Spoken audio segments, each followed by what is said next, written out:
Alright guys, ini adalah Vivo V23. Apa yang menarik mengenai smartphone ni adalah ia mempunyai dua selfie kamera. Dan untuk variant yang aku pegang ni adalah Sunshine Gold. Apa yang best pasal variant warna aku ni adalah ia boleh berubah warna apabila terkena cahaya UV ataupun sinaran matahari. Jadi untuk explanation lebih lanjut tu, aku akan cerita selebihnya nanti. Jadi macam biasa, roll intro.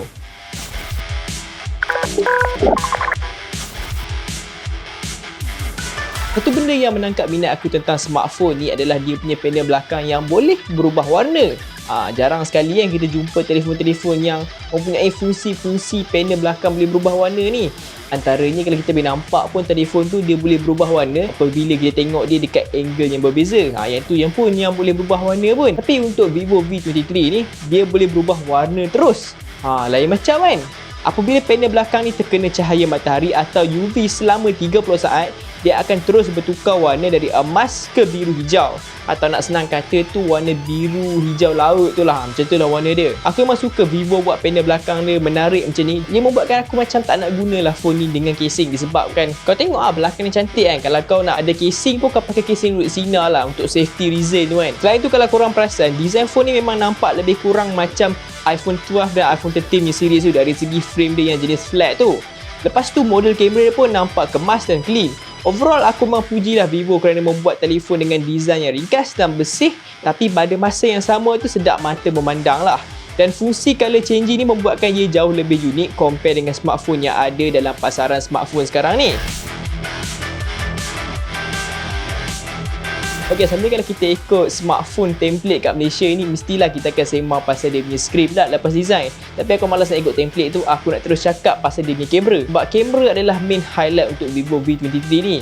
To be precise lah, dia punya selfie kamera tu. Untuk selfie kamera, dia mempunyai dua selfie kamera iaitu 50MP untuk kamera selfie utama dia dan 8MP untuk selfie ultra wide dia. Sebenarnya ada banyak fungsi-fungsi yang menarik yang ada pada selfie kamera telefon ni. Antaranya adalah HD portrait, kawal bokeh, night mode dan favourite aku lampu spotlight di mana kau boleh kawal dia punya suhu dari sejuk ke panas. Fungsi spotlight juga boleh digunakan pada social media seperti Instagram dan TikTok. Jadi memang useful gila lah kalau korang nak guna ni, tambah lagi kat kawasan gelap tu.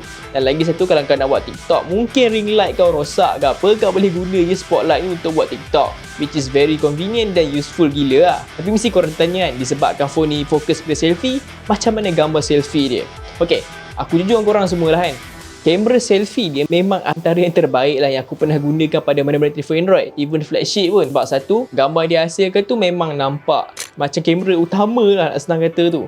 Mungkin awal-awal kau guna tu mungkin kau rasa macam dia punya beautification tu agak terlalu tinggi sangat, so aku turn off lah. Awal-awal tu korang patut turn off je sebab memang nampak fake gila. Tapi bila kau turn off tu, memang gambar dia cantik. Lepas tu portrait dia pun nampak realistik gila, nampak macam bokeh betul. Walaupun bokeh tu kau boleh kawal tau dekat editing nanti. So memang useful gila. Selain tu dia punya ultra wide selfie pun memang luas, cantik. Memang sangat useful lah. Tambah kalau kau nak buat group selfie tu yang mungkin ramai orang, memang mantap lah. Tapi kalau kau macam aku ni, tak banyak member, tak ada guna sangat lah. Lepas tu selfie pun mungkin seorang-seorang lah kan, mana ada awet kan. Tapi tak apa, tu benda-benda yang tak penting pun. So bagi aku, kamera selfie dia memang best lah. Memang best of the best. Kalau kau yang mencari phone selfie yang terbaik tu, ni antara yang terbaik aku boleh dapatkan dekat bahagian Android ni. Kita beralih ke kamera belakang ni pula. Dia mempunyai 3 kamera iaitu 64MP kamera utama, 8MP untuk ultra wide dan 2MP untuk macro. Bagi aku gambar utama dia nampak biasa saja, typical. Dia punya HDR tu mungkin tak sebagus yang aku expect. Lepas tu dia punya highlight tu okey, dia punya exposure pun okey je. Dan warna yang hasilkan pun nampak hampir-hampir natural dan vibrant. Lepas tu kalau kita switch ke ultra wide, dia punya ultra wide cantik lah. Boleh tahan jugalah details yang dia bagi tu. Lepas tu dia nampak sharp. Aku ingat dia macam at least pakai 12MP, tapi saya 8MP saja, which is very impressive. Cuma satu kelemahan dia adalah dia punya color shift lah apabila kau tukar daripada kamera utama ke kamera ultra wide tu. Memang nampak beza. Tambah lagi kalau korang perasan gambar ni, gambar awan tu di ultra wide nampak lebih hijau sikit berbanding dengan yang kamera utama tu. Untuk kamera selfie dan kamera utama dia, kau boleh record 4K 30fps, which is impressive gila. Sebab apa, kalau kau tengok phone Xiaomi flagship yang Mi 11 Ultra pun tak boleh record 4K kat dia punya kamera selfie. So phone ni boleh, which is sangat impressive lah bagi aku. Dan dia punya stabilization pun cantik, tak ada gegar teruk sangat untuk selfie dia. Dan kamera utama dia pun nice juga. Lagi satu, dia ada fungsi steady mode di mana kau boleh guna berguna pada kamera selfie dan kamera utama, tapi malang sekali fungsi ni hanya boleh digunakan pada mode 1080p 30fps sajalah. Okey, sekarang kita beralih ke bahagian hardware dia pula. Untuk skrin telefon ni menggunakan skrin jenis AMOLED dengan 90Hz refresh rate. Overall skrin ni memang cantik dan cerah walaupun kau nak guna di bawah matahari tu. Tapi satu komplain aku nak cakap pasal smartphone ni punya skrin adalah dia punya notch yang agak besar lah. Sebab dia pakai dual selfie camera, benda tu kita kena kompromikan lah. Tapi bila kau tengok skrin ni, dia punya viewing experience tu agak kurang best sikit lah sebab ada notch kat atas kan. So macam kau tengok tiba-tiba kat hujung-hujung tu ada kotak kecil kan. So tu benda yang aku tak suka sangat kan. Tapi skrin dia memang mantap lah, memang cantik lah sebab AMOLED kan. Untuk chipset dia pula, ia menggunakan chipset daripada MediaTek, iaitu MediaTek Dimensity 920. Fun fact, ini adalah phone yang pertama di Malaysia yang menggunakan chipset ni. Jadi ekspektasi aku dengan chipset ni memang agak tinggi lah. Dan jagaan aku betul, chipset ni memang padu jugalah. Tapi nak kata padu tu tak adalah padu macam Dimensity 1200 abang ni tu. Tapi kalau kau nak fikir balik, memang tak adalah kau nak compare chipset mid-range dengan flagship tu, dia macam dah jauh beza sangat, betul tak? Jadi aku test sendiri dekat Benchmark punya apps iaitu Antutu, lepas tu Geekbench dan last sekali 3D Mark. Dan inilah result yang aku dapat lah. So kalau korang perasan, result dia agak tinggi juga untuk chipset ni, dan overall tu memang puas hati lah bila kau tengok result macam tu kan. So kinda nice lah. Tapi bila kita cerita pasal benchmark ni, memanglah semua nombor. Kita nak tahu sendiri macam mana prestasi in real life, tambah lagi bab gaming, betul tak? Jadi aku test 2 game saja, iaitu COD Mobile dan Genshin Impact. Untuk COD Mobile, game ni memang tak beberapa optimize lagi dengan chipset ni, disebabkan kalau kau tengok setting, kau hanya boleh main dengan setting yang agak rendah jugalah, which is kinda weird sebab chipset ni memang powerful tau. So kalau kau nak main COD Mobile dengan setting yang tinggi tu, kau kena tunggu update terlebih dahulu lah, baru boleh main dengan setting tinggi tu. Untuk Genshin Impact pula, Genshin Impact memang optimize dengan chipset ni. Kau boleh main setting yang terbaik lah, yang aku test sendiri, yang kau main memang sedap lah. Kau main dengan setting medium dengan 60fps, tak ada masalah, tak ada lag, tak ada stuttering, memang sedap je. Bila kau pergi kat tempat yang crowded pun tak ada frame drop yang teruk sangat lah. Untuk bateri pula, ia datang dengan bateri sebesar 4200 mAh dengan fast charging 44W, di mana aku test sendiri dia mengambil masa dalam 40 minit lebih je untuk fully charge dari 0% ke 100%. Overall, chipset dan bateri phone ni memang dah cukup padu dah lah. Dan lagi tu benda yang aku lupa nak mention pasal phone ni adalah dia support untuk 5G.